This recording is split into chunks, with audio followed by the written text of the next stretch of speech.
새정치민주연합 원내대변인 박완주입니다. 4월 3일 현안 브리핑을 시작하도록 하겠습니다. 지난해 우리 국민은 잔인한 4월을 겪었는데 그 4월이 여전히 잔인하기만 합니다. 정부의 시행령이 입법 예고된 지 일주일이 다 되어가는데 정부는 철회할 생각이 없는 모양입니다. 세월호 참사 특별조사위원회를 유명무실하게 만든다는 지적에 대답하지 않으면서 1일에는 피해자 배해 보상금 산정 기준을 발표했습니다. 학생마다 평균 8억 2천만 원을 지급하겠다고 발표했지만 3억 원은 국민 성금이고 1억 원은 보험금, 위자료 1억 원은 일반 교통사고에 준한 부분으로 지급되는 것입니다. 진상 규명이 끝나지 않은 상황에서 국가 책임 인정하지 않으면서 돈으로 사실을 덮으려고 하는 것 아닌지 유가족 50여 명이 눈물을 흘리며 삭발을 결행했습니다. 지금 중요한 것은 세월호 참사에 대한 진상 규명입니다.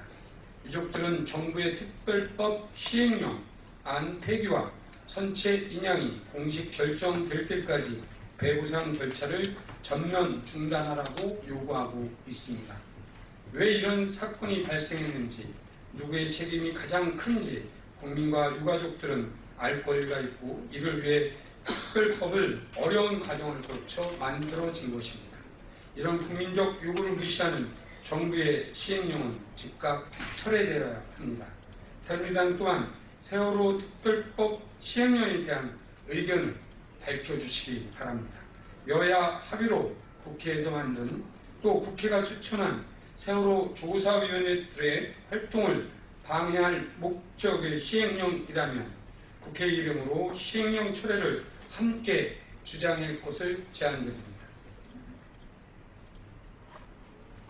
자료 없는 박상옥 대법관 후보자 인사청문회 자신 없으면 지금이라도 사퇴하십시오. 박상옥 대법관 후보자 인사청문회가 다음 주 화요일에 예정되어 있습니다. 그런데 여전히 관련 자료의 일체가 제출되고 있지 않고 있습니다. 박상옥 후보자에 대한 인사청문회가 연기 끝에 열리기로 한 이유는 새정치민주연합 등 야당 의원들이 박상옥 후보자가 도덕적으로 흔결이 없기 때문이라고 적정하기 때문이 아니라 청문회를 통해 당시 박종철 열사의 고문치사 사건에 대한 철저한 검증과 다시는 국가 권력에 의한 고문과 진상의 은폐 축소, 방조, 묵인이 되어서는 안 된다는 역사적 사명 때문입니다.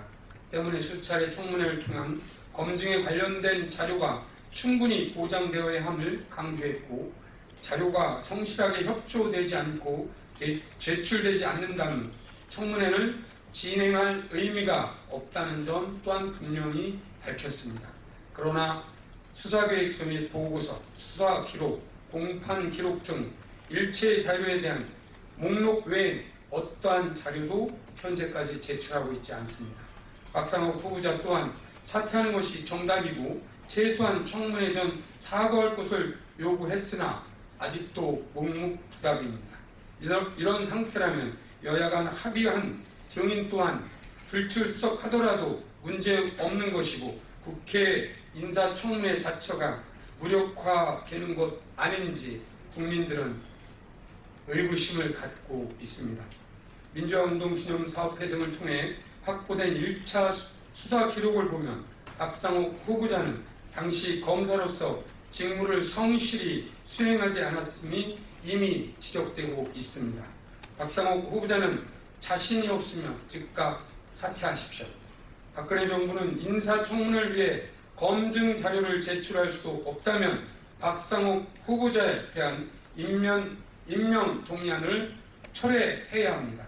법무부는 박종철 열사 고문치사 및 은폐 사건에 대한 수사 및 공판 기록 일체 등 인사청문회를 위한 자료를 즉각 제출할 것을 다시 한번 촉구드립니다.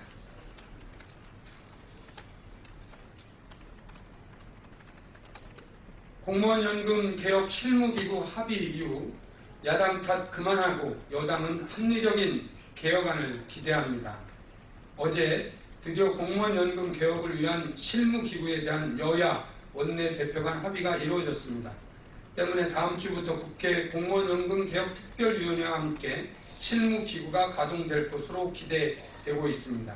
어려운 과정을 거쳐 합의에 이르게 된 만큼 국민 모두가 납득하고 당사자들 또한 설득할 수 있는 합리적인 개혁안이 도출되기를 기대합니다.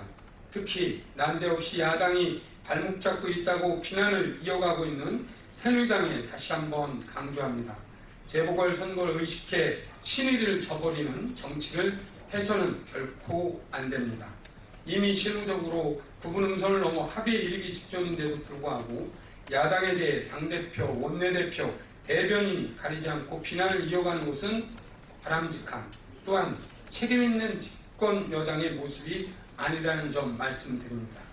새누리당이 지난해 10월 내놓은 공무원연금 개혁안은 반쪽짜리 연금으로 대타협 기구 내에서 새로운 대안들이 나오면서 원안 자체는 폐기된 수준입니다.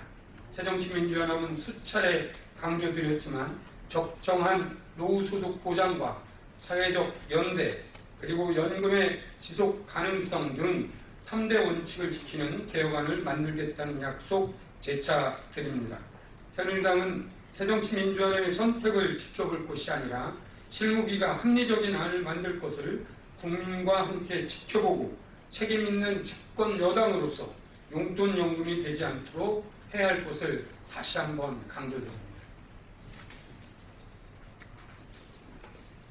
다음 주부터 4월 임시회가 시작됩니다. 새정치민주연합은 지난 3월 정책의원총회를 통해 뜻을 모은 4대 민생고 해소를 위한 입법을 추진하기로 했습니다.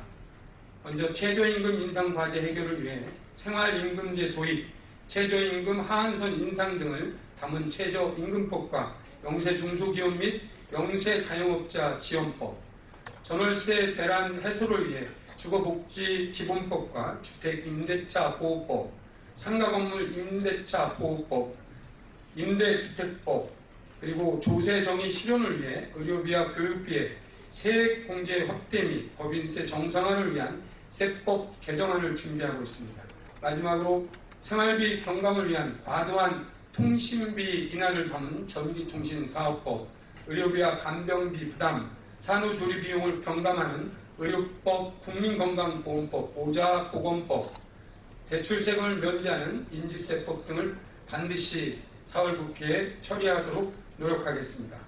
공무원연금 개혁과 자원외교 국정조사, 박상옥 대법관 후보 인사청문회까지 여야 간 협의가 필수적인 만큼 국민 여러분께 4월 임시회에서 성과 있게 기억되기 위해 새정치민주연합은 최선을 다할 것을 약속드리겠습니다.